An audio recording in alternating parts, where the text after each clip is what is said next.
So you've been hearing a bunch about hardcore classic WoW recently, and I've been thinking about getting into it, or maybe you have already given it a try and remember that vanilla questing is pretty punishing at times. I've kind of been in the same boat, and between raiding and Wrath, I've been playing more and more vanilla once again. Weird flex, but during Classic originally, I leveled a total of 10 characters from 1 to 60. I even made a video about it, and during that time I learned a whole lot about questing, so today I thought I'd dig into some of the mechanics of vanilla leveling, share some tips and tricks, as well as things to keep in mind on your hardcore journey. To start off with, as this is kind of an essential bit of information for this kind of video, hardcore is an unofficial player-made game mode, where the primary goal is to reach level 60 without dying.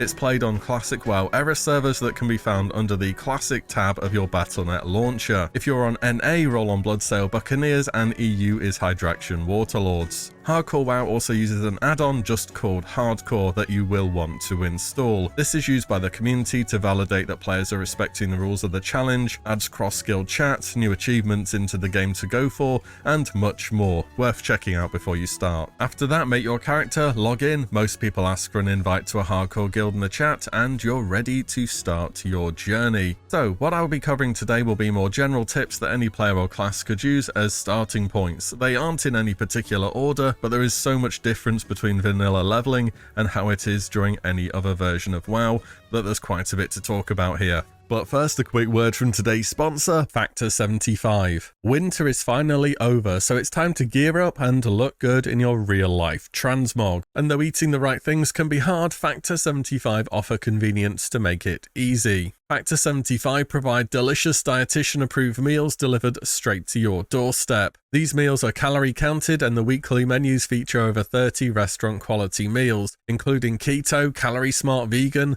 vegetarian, and many more. So no matter the dietary requirements, there will be something for everyone. But the biggest benefit is that you won't be spending ages in the kitchen, as each meal is ready in 2 minutes. It's microwave food, but not in any way you've seen it before. There's even insulated packaging, meaning you don't have to be at home when the delivery is made, and the contents will remain at refrigerated temperatures for some time. So why not kickstart your spring goals with Factor 75? You can use my link or go to factor75.com and use code POGWILLE APR50 for 50% off your first box. Once you click, my description will live update to count the purchases. Many thanks to Factor 75 for the sponsor today. Let's get back to WoW. I want to start off with a few add-ons which are good on any class. As per usual with add-ons, different setups may achieve the same results, but this is what I know works. First up is a combination of 4 add-ons: OmniCC, Classic Cast Bars, Modern Target Frame, and Classic Aura Durations. These 4 bring back functionality to the enemy's target frame by more clearly displaying your debuff durations, enemy buff durations, enemy health values, and enemy cast bars. OmniCC does a full overlay on the enemy character portrait when affected by hard CC. Note that the enemy cast bars aren't perfect. Sometimes low-level enemies have low-ranked spells which have shorter cast times, and the add-on doesn't always recognize that, but it's better than nothing. Weapon swing timer is good for those who melee, both to judge your damage output as well as your enemies. For me, this is an essential on Hunter, who need to stand still during their auto-attack wind-up and have both melee and range swing timers. Vendor price adds a value to all items so you can see, well, how much they vendor for. Really good for when you're working out your gold, when you want to go and buy skill ups or train some weapons, buy your mount, whatever it may be. Also helps you judge quest rewards when you're not going to equip them. Spellbook Abridged adds a filter to hide spell ranks in your spellbook. It just makes things a bit cleaner really. The majority of the time you will want to be using your max rank. For pure melee classes, the game does this automatically because there is no benefit to downgrading, such as on Rogue or Warrior. Also, when you macro any ability, if you include the spell without any rank, it will always use the highest learned rank. If you do not do this, remember to drag new levels of spells out of your spellbook onto your bar each time you learn them. Additionally, on abilities, some of them just aren't worth the price. I would need to talk about this on a class by class basis, but if you can't say how you're going to be getting any use out of the ability, it might just not be worth buying. For example, if I'm leveling a hunter, I would probably ignore all tracking abilities bar hidden. I would ignore aspect of the pack, aspect of the beast, disengage, mongoose bite, scorpion sting, volley, and the point is a lot of abilities aren't always worth the price tag at the level you can first learn them. them. Getting a mount to level 40, however, which needs 100 gold, that is pretty important. You can judge mobs roughly by their name. If they're called Slayer, they're gonna have Execute. If they have Run in their name, they're gonna run faster than normal. I swear I'm not making this up. If they're Mystic, Shaman, Wizard, Sorcerer, expect them to cast spells. You can make an educated guess as to what you are fighting before you engage it. Alternatively, there is an add-on that does this called Classic Bestiary. Note that it will often have the correct ability listed, but not the correct details for it. So tons of mobs have Enrage, but there's many different variations of the Enrage spell. Up to you whether you want to use it. It's pretty powerful, but it will save you a lot of unprepared deaths. Some of the biggest abilities to look out for are stuns, roots, and heals. One of the most dangerous mob mechanics is Thrash. A ton of different mobs have this with absolutely no rhyme or reason as to why. It's basically Wind Fury adding 2 extra attacks to their next hit, so whenever a mob has Thrash you need to be particularly careful with your health. It's also not a visible buff on the mob when it's going to Thrash, so you don't know when they're going to do it. On top of that, mobs can store Thrash charges, so if you engage a mob who uses this ability, has it come off cooldown and uses it again without hitting you, this can happen if you're kiting. If they ever do get to you and hit you, they will hit you with their melee and then both thrashes, meaning 5 attacks in one go. This is unlikely, but I thought I'd give it a mention. Next, yeah, I can totally fit through there. You know what I'm talking about. You're going somewhere, 2 mobs are about the same distance apart, and you think you can just about fit between them. You try and you end up pulling both of them. This can be the start of a situation that gets out of hand. It's vanilla leveling after all, and you're going to be doing some grinding, so just pick one side, kill one, move on. Casters are disproportionately dangerous early on. Many of them just have spells which are plain overtuned for the level they're found at. Back in original Classic, Defias Pillagers were more dangerous than most raid bosses. Having cast bars, which we've already gone over, will allow you to judge when to dip around a corner to avoid damage if you're able to. I should also mention caster leeway. You know how sometimes you're running away from a caster, you are super far away and they still get their cast off. That is casting leeway. You benefit from it too, by the way. If you start a spell and the mobs run out of range, you gain a few extra yards where your spell can still fire off. Enemies always have larger than usual cast ranges too. For example, Defias Pillager's Fireball is a 40-yard ranged cast. Run early if you're gonna run and try and line of sight as a priority. Spatial awareness is a big thing. Playing zoomed in makes things harder than they already are. Setting the camera to max zoom for the in-game options is good, but you can go beyond that with this macro. You may not want it that far out, but generally speaking, being more zoomed out is a good thing. One of the biggest and easiest to miss bits of quality of life in Wrath is that after suffering 2 spell knockbacks on a cast, you'll be immune to further knockbacks and will cast like enemy mobs do. In Classic, this protection does not exist. If you're getting hit, you're going to be getting your spell knocked back. This is particularly dangerous against fast attacking enemies such as those dual wielding or cats, so get them low health before they're in your melee range as a caster. Some mobs are immune to certain attacks. This has been implemented in a pretty inconsistent way, but should be kept in mind. If it's a fire elemental, Fireball ain't gonna do anything. Same goes for water elementals and the frost school. Rock and wind elementals are immune to nature. Shamans have a really bad time in Silithus from what I remember. Some rock mobs are also immune to bleeds.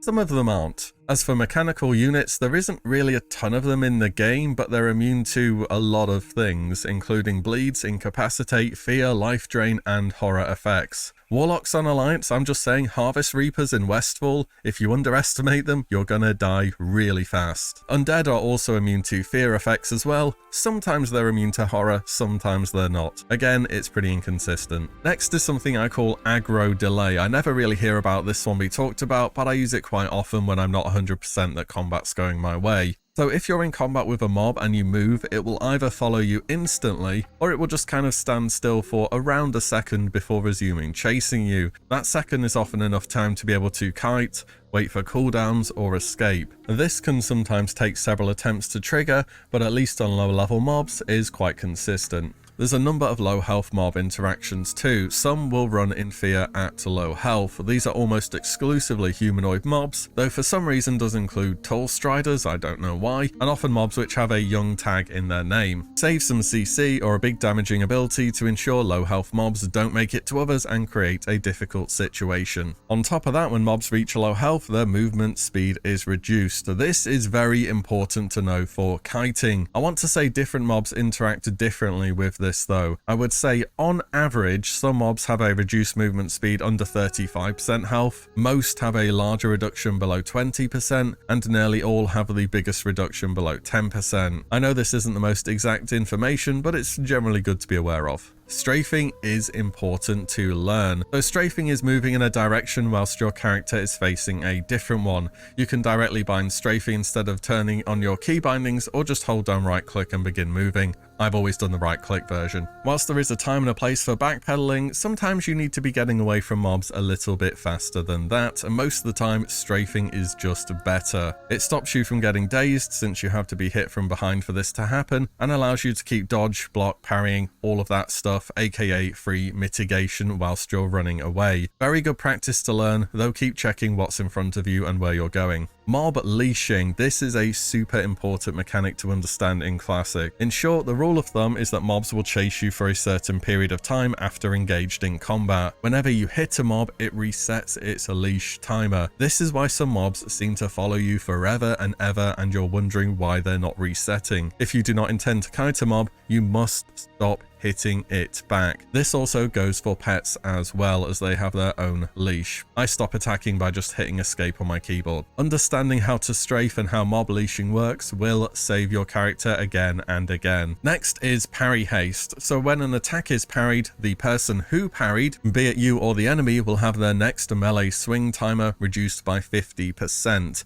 Meaning parries are actively a damage gain on top of damage mitigation. This can be very noticeable taking on enemies using two-handers when you're dual wielding, or vice versa. A lot of burst damage can come out of nowhere. Parry haste is one of the factors why fighting green mobs feels easy and orange mobs are difficult. Level difference between you and your target counts for a huge deal, affecting stats such as dodge, parry, hit, block, resist, and glancing blows. Treat the enemy mob's level as a guideline for, is this such a good idea? I'd straight up avoid red level mobs. I mean, it's hardcore. Why are you fighting stuff that's more than 5 levels above you anyway? In addition to that, mobs 3 or more levels above you have a 15% chance to deal a crushing blow, with a further 5% for each level thereafter. These are regular attacks that deal 150% of their normal damage. So in short, just fight stuff around the level you're at, or your health bar can really disappear out of nowhere. By default, the game has start attack and interact on right click, meaning if there's an aggressive or neutral enemy where you thought there was not, you're going to be attacking them, possibly PvP flagging or hitting a guard by accident. If you put interact on left click, you won't have that risk. Keybind, you will have panic abilities, health pots, training dummies if you went engineering, cooldowns, and so on. You don't want to be trying to escape a dangerous situation and trying to click things at the same time. Bind your items, bind your abilities. Vanilla also gives you loads of handy quest items early game, such as super sticky glue,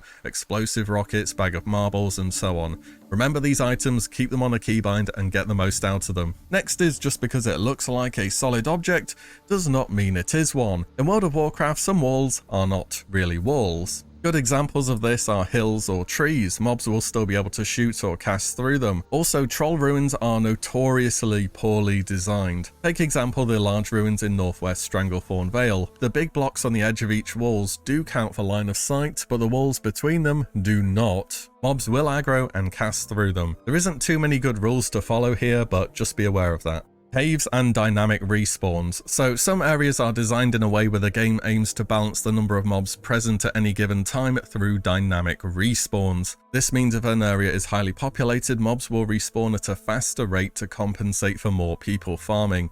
This is very dangerous when you're in a cave. Things look clear when you walk in, you engage a mob, and then out of nowhere everything starts respawning and you get cornered off. Play safe in caves and always assume you could be fighting 2 things, or maybe even more, at once. On top of that, your get out of jail free card won't always work. Again, this could be more class specific, but most classes have some kind of way to reset a fight which can fail. Feign death can be resisted and mobs will just keep hitting you. Sometimes you fear a mob and it runs in the direction you're trying to escape to. Intimidating shout can resist, and the list goes on. Don't always play around having one specific tool which has to work. Have multiple exit routes. Mobs can also heartbeat resist most CC, meaning after a crowd control effect has landed, every so often the game will perform a check check to see if the mob resists the ongoing effect. If they do, it will end early. This means your polymorph, which says it lasts for 40 seconds on the tooltip or whatever it is, only lasts for 4 instead.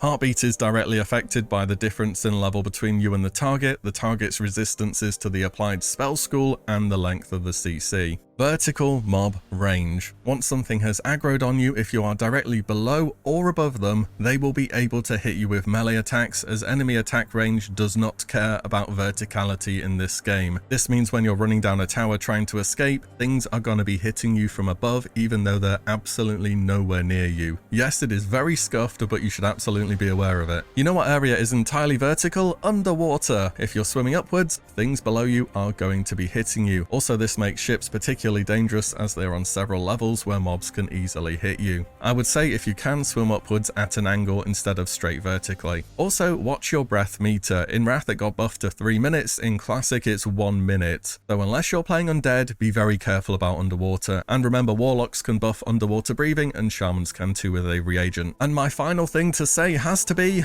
don't get too attached. Remember, death equals delete. Your first character almost certainly will not be your last one. And that's it. Any other important tips, do help others out and drop them down below. Also, I have a bunch I would like to say for each individual class on hardcore, so I could do a little mini series around that. Let me know if that sounds interesting at all. Other than that, as always, thank you all so much for watching and for listening in. I'll see you all in the next one very soon.